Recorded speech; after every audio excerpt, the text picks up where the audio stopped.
collided, giving Nannini the lead. This is the opportunity. Prost and Senna really did have an amazing rivalry, didn't they? Because the fact that they gave someone their only win because they collided into each other, that's...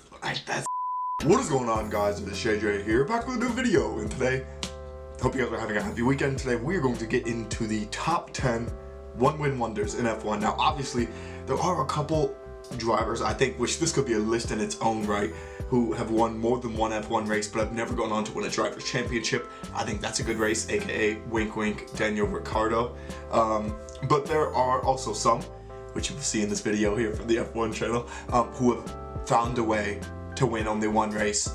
I have a feeling that Monaco race, where only 3 cars finished, is going to be in this because I don't think the person who won it ever won another race. I have a feeling there's going to be a lot of weather-affected races on this as well. So obviously, you guys have to let me know your favorite one-win wonder in F1 history. It's going to be a very interesting list. I think it's going to be a very good list. We're going to take a look at that, and then we're going to take a look at Crofty opening lines or lap 1 sort of. I don't know how to phrase that. Best opening lap calls. That's the word that I'm probably looking for. But it's going to be a good day for F1 content. So let me know what else you guys want to see over the weekend. We are finally 1 week away from F1 returning. Spa is next weekend. It is next weekend if I'm not mistaken. What is today? Today's the 20th. It's 8 days from now. So it is next Sunday. We are finally into Spa week. We will do a Spa circuit guide and mainly do like a Spa walkthrough. I don't want to do the one that Nico Rosberg always does, but we probably will end up doing the one that Nico Rosberg does because the man's a genius when it comes to that. Anyway, let's get into the top 10 F1 one-season wonders. One-win wonders.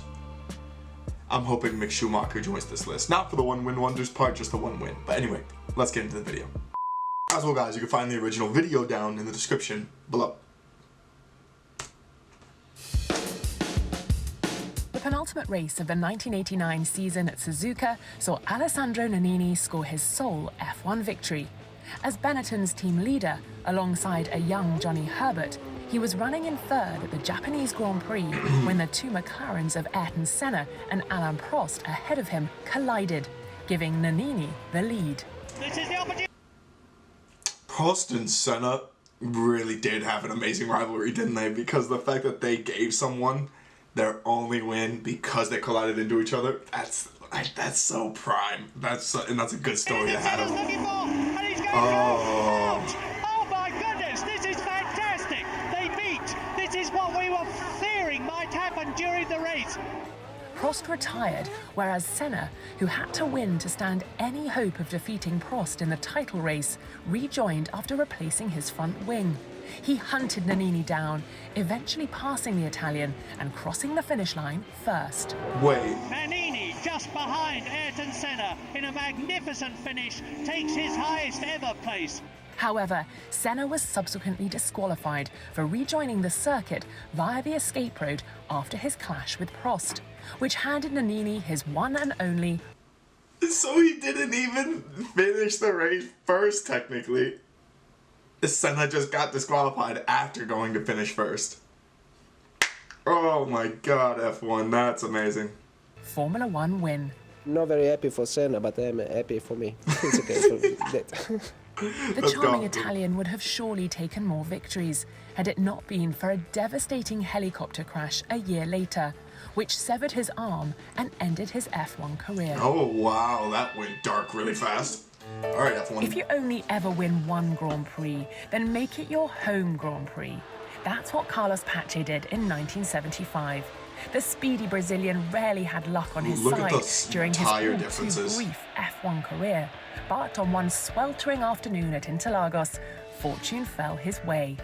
There were just 8 laps left when longtime leader Jean-Pierre Jarrier's shadow suffered a fuel metering failure, allowing Brabham driver Pache to sweep through to victory. The Sao Paulo crowd went wild as home hero Pache led Emerson Fittipaldi home for a Brazilian 1-2. Tragically, Pache was killed in an aircraft accident 2 years later, aged just 30. Why is there a theme with this? Why is there a theme with people dying in air accidents after winning their only F1 Grand Prix? The Interlagos track would later be renamed the Autodromo José Carlos Pache in his honor. Jesus. Jarno Trulli had to wait 119 Grand Prix for his first F1 victory. A master qualifier who could never quite convert in the race, the affable Italian broke his duck in fine style, winning from pole position on the legendary streets of Monte Carlo in 2004. Trulli comes out of Anthony Noakes. He's going to see the man with the checkered flag, and Jarno Trulli is going to win his first ever Formula One Grand Prix. There is the checkered flag. But it would prove to be a once-in-a-lifetime occasion. Wow. After falling out with Renault boss Flavio Briatore, he departed for Toyota, capturing 2 more poles and 7 podiums, but no wins. Wow. A former Grand Prix motorcycle racer, Jean-Pierre Beltoise entered 88 Formula One races between 1967 and 74, recording a single but memorable win on a cold, wet and heavily modified Monte Carlo circuit. So in he won a 1972. Monaco Grand Prix, and he wasn't even a full-time Fittipaldi F1 had driver. pole, but it was Beltoise in his BRM who surged into the lead at the start from 4th, guaranteeing himself the only view of the track that was free from spray. He had a couple of scares as he held off his rivals, losing the back end briefly at Portier and barging into the lapped Australian Tim Schenken at the hairpin. He was on my way. It was impossible to overtake, you see. So that was the only way to overtake him, was to touch him. You pushed him over to the side. Yes. Beltoise led for every one. He's admitting into crashing into someone, and they just allowed that. Old F1, you know what? Do you One of the think? race's 80 laps, holding off wet weather expert Jackie Ickx to take the win and secure the last F1 victory for BRM. Beltoise never won again in F1.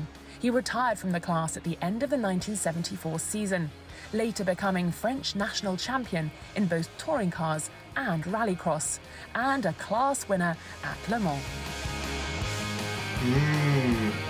Pastor Maldonado's knack for getting involved in trouble often overshadowed his formidable turn of speed. But when things came together for the Venezuelan, as they did at the 2012 Spanish Grand Prix, We've he seen proved that a race class before. act. Was it holding Promoted off to Fernando pole Alonso position at in home? Barcelona when Lewis Hamilton's Mercedes was excluded from qualifying, Maldonado drove with great composure.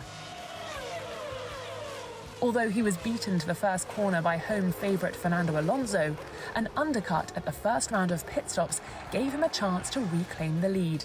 You can see the Williams powering down the main straight. Alonso can only do 100 kilometres an hour. Past to Maldonado, who just sets the fastest lap of the race. The Williams is in front of the Ferrari. He was absolutely flawless, delivering the unfancied Williams team their first victory in 8 years. A new winner in Formula One. It's past to Maldonado and a Williams team that are back on top. And boy, are we glad to see it. Very good job, guys. Very good job. But as quickly as his race-winning form arrived, it evaporated once more. In the Yeah. 71 races following his victory, Maldonado only made it back into the top 5 once. That's like the true definition of a one-win wonder. You gotta love it. I think that was like during the time where 7 different race winners for the first 7 races. Gotta love that. Legendary Maybe that's a F1 video we team should do. boss Ken Tyrrell famously thought so much of Gunnar Nilsson that he tipped him as a future world champion. He only sat in a racing car for the first time in 1973, yet within 4 years he was a winner in Formula One. Indeed, his sole victory at the 1977 Belgian Grand Prix was something of a classic.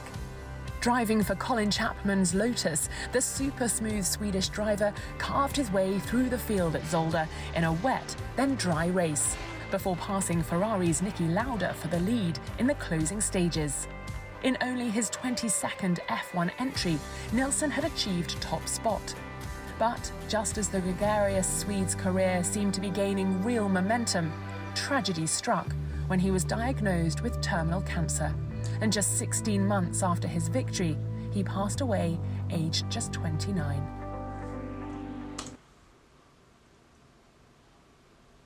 Wow.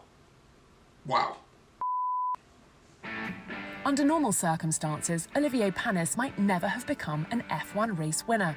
But the 1996 Monaco Grand Prix was not a normal this race. must be the one It with is only still the 3. Grand Prix with the highest attrition rate in F1 history. Only 3 cars reached the checkered flag as Panis watched some of the great and good of the sport falter on the twisting streets of Monte Carlo. Already the arrows is out, and that is Jos Verstappen.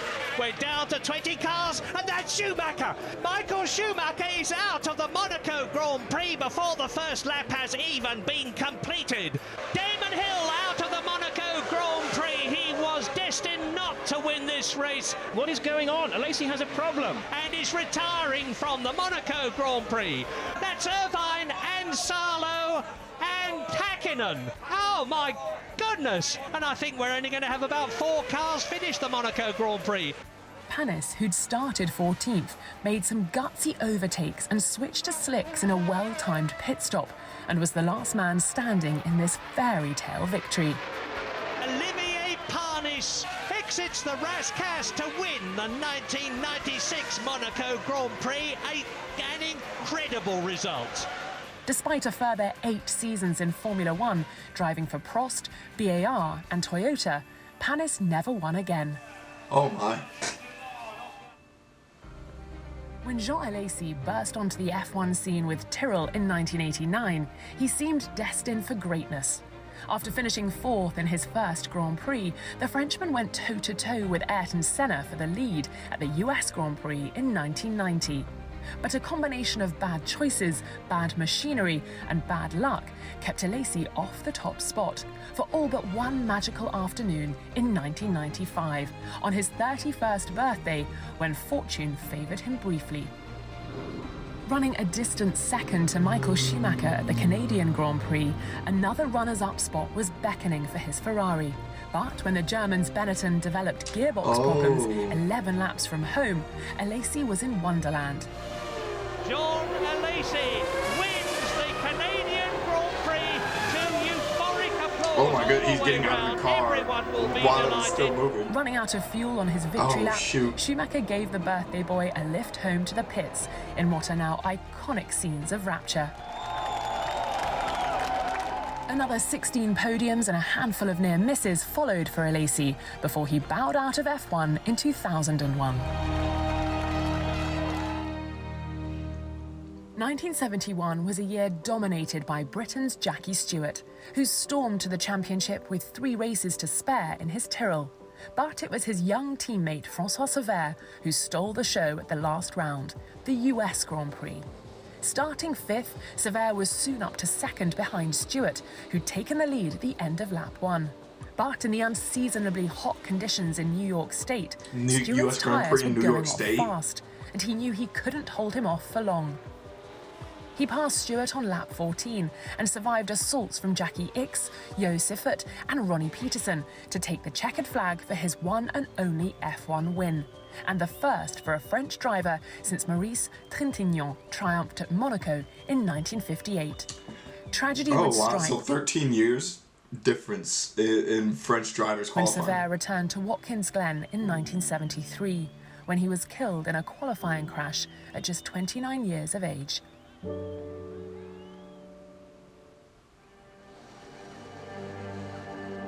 Robert Kubica suffered one of the most shocking crashes of recent years at the 2007 Canadian Grand Prix. He emerged relatively unscathed, but the Polish driver could have been forgiven for some apprehension on his return to Montreal a year later. But he needn't have worried. I remember first day when I did track walk. It was strange, but strange from perspective that I saw it for the first time again. You knew you have a massive crash there. I have to admit, I look at it. I don't remember what I was thinking, but once I was in the car, I didn't felt any emotions there. Kubica took advantage of some high-profile retirements to put himself in contention, most notably Lewis Hamilton and Kimi Räikkönen's pit-lane collision that ended both their races. Soon, Kubica's aggressive 2-stop strategy helped him get the better of his BMW Sauber teammate Nick Heidfeld and eventually take the win. Robert, bravo, bravissimo, bravissimo. That's an historical win, Robert. Thank you. That the talented Pole never won again was largely down to a lack of front-running machinery, something he surely would have had access to had his F1 career not been derailed by the injuries he sustained whilst rallying in 2011. Although he made a momentous return to F1 in 2019, he never again hit the heights of that incredible day in Montreal. Okay, well still, in terms of one-win wonder then, especially to win it the next year after you had a near life-changing crash, that's a good story. That's a good one-win story, but okay. They had a lot of tragedy in these. A lot of people dying after airplane accidents. That's a little rough. That's a little rough for me, but okay. Thank you guys so much for watching. Let me know what you guys think down in the comments below on the top one-win wonders in F1. The Crofty video will probably be coming early tomorrow, so be sure to take a look at that on the channel. Thank you guys so much for watching though, and peace.